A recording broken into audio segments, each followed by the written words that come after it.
Cuando el gobierno está en política, nosotros los moros somos importantes. Cuando el gobierno está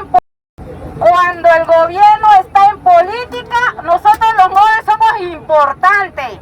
¿Ve? Pero como ya está allá en la silla presidencial, nosotros los pobres que sigamos aguantando hambre, que sigamos caminando en lodo, porque ya ellos se acomodaron. Nosotros que estamos aquí somos PRD y la comarca le respondió al gobierno. Entonces, ¿dónde está la comisión del gobierno que venga a negociar aquí también? Por favor, tenemos derecho a una mejor vía de transición.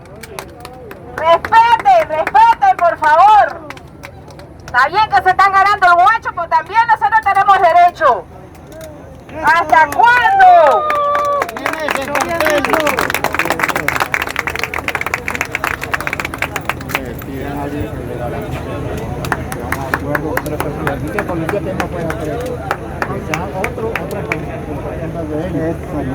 Ese documento lo tiene que confirmar a otra persona de otra instancia. Que no sean los policías. Y que sea legalmente firmado. Que vengan comisiones del gobierno, del modo que sea, pero menos los policías.